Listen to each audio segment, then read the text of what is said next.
Well, welcome back to my channel. This is where I talk about music production and other nerdy stuff I dabble around with, and recently it's been a cryptocurrency called Chia. I have a few videos about some builds, and yeah, this video is going to be about that. I am going to scale down the Chia plotting and farming strategy. Why? Well, we can take a look at that net space. It's growing pretty fast. It's basically difficult for me to keep up without buying any new hardware. I have decided to do some changes to that setup, and I thought you deserved to know what I'm doing. Since I built that system and shared it on this channel, I also feel that I should just tell you the changes I'm doing. So if I am going to keep up with this net space growth and solo farm, I need to scale this up big. That means invest in a lot of hardware, a lot of SSDs, more SSDs, while hoping to win some Chia. This is obviously going to cost a lot of money, something I am not willing to part with. I honestly thought I would have more time to build this up. I did not expect the net space to grow as fast as it's been growing. I think a lot of people feel that they having difficulties to keep up. Also, official pools are going to be delayed as well. So what options do we have? Well, some of my options are to just burn down my SSDs, make solo plots, and hope I get lucky and maybe win some more Chia. The risk then is that I wear out my SSDs and it doesn't give any Chia in return, meaning I potentially have to buy new SSDs when making new plots that supports pooling. Another option then is to join HPool, but I don't really want to do that. I have considered it, and I understand that a lot of people want to try, and if you need to recoup your costs, that's probably the only way right now to be able to get some consistent rewards. If you have a, I don't want to say that this is a low-end system, I mean it's almost 100 terabytes, but that's the way it is. Anyway, I have decided to take a more long-time approach to this and try to save some of the expensive SSDs I bought. As I mentioned in the previous video, I'm planning to repurpose this system as an Android server. Of course, I need to have a place to store the YouTube videos I make here, my music production. Yeah, of course, I don't need like 100 terabytes for a few audio files or I mean a few YouTube videos like this, so I guess I have to start filming in 4K or something, I don't know. But there's at least a lot of fun things you can do with an Android server. You can have it as a gaming system hooked up to your TV, and a server and a media server and everything, and yeah, I think it's pretty great. Yeah, I'm going to do that since my original Android server is getting full. So I want to do that before the Corsair MP600 SSDs wear out too much, and the two drives I am using for plotting now are going to be used as cache drives for the Android system. So the 500 gigabyte Corsair MP600 drive, they have a limit of 850 terabytes written, and now they are at around 150 terabytes already. I can show you in Linux here. I have a tool called SmartMon tool. You install that in Linux by typing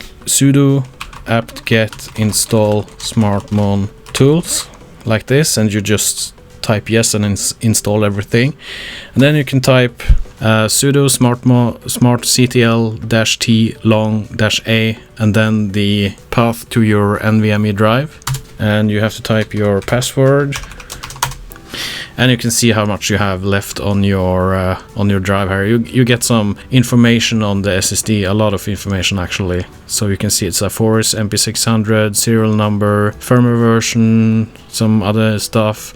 And if we go further down here, we can see the temperature, percentage used, so that's 19%. And we can see that data units written here, it says 135 terabytes.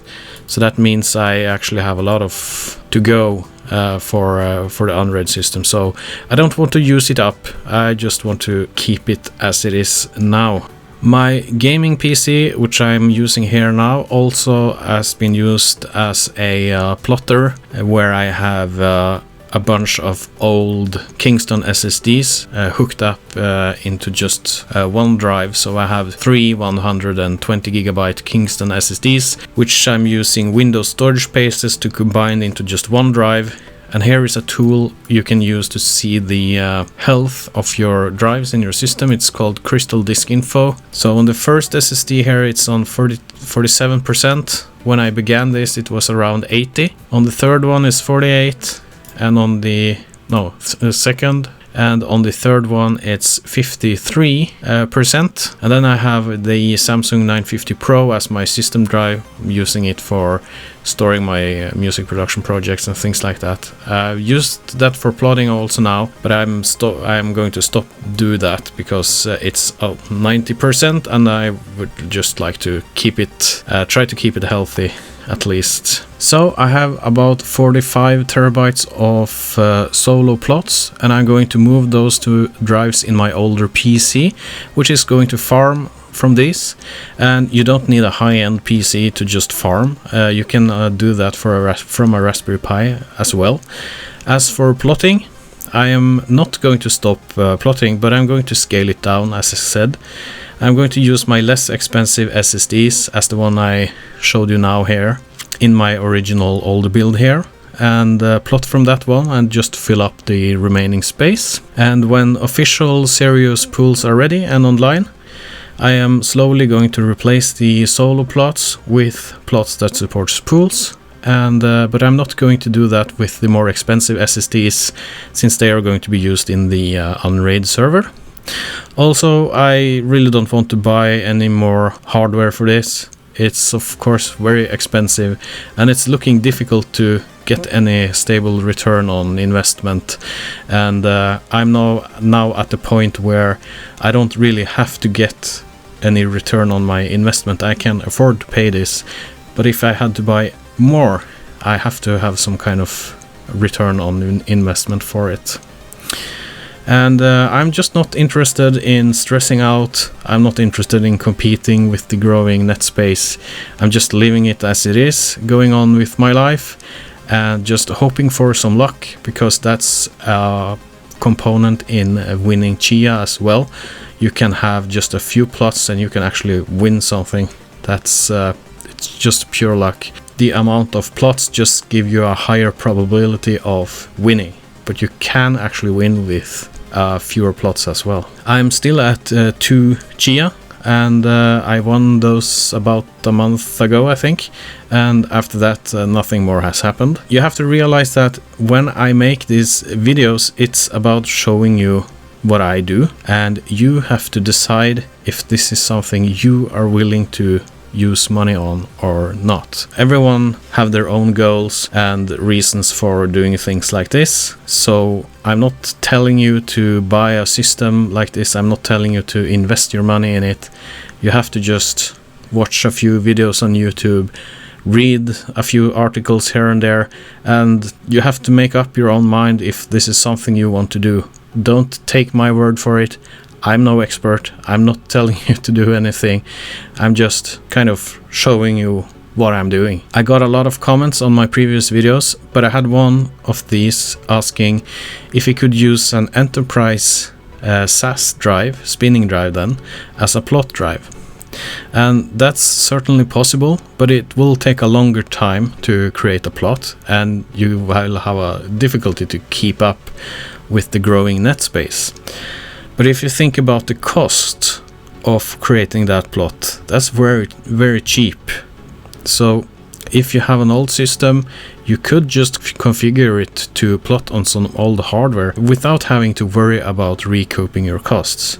And I still think that could be a good idea when we have some serious pools online. We don't know where the Chia price is going to be in 1 or 2 years, or it could be worth it.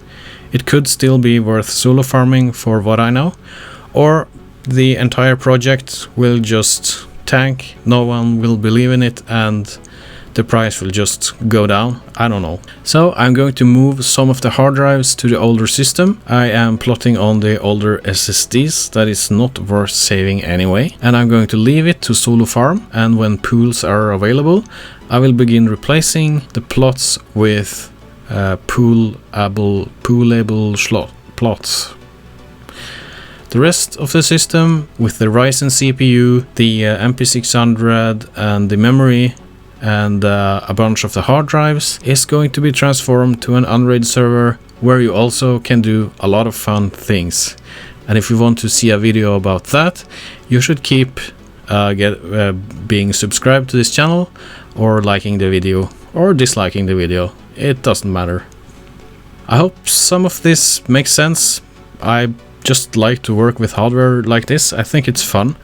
Building computers is fun. Doing things with computers is fun. So that's just one reason why I did this. I also learned a few more Linux commands, and learning new things are, well, that's great as well. So that was basically what I wanted to say. I hope you will have a good day, and thank you for watching this video, and I will see you in the next one. Take care and goodbye.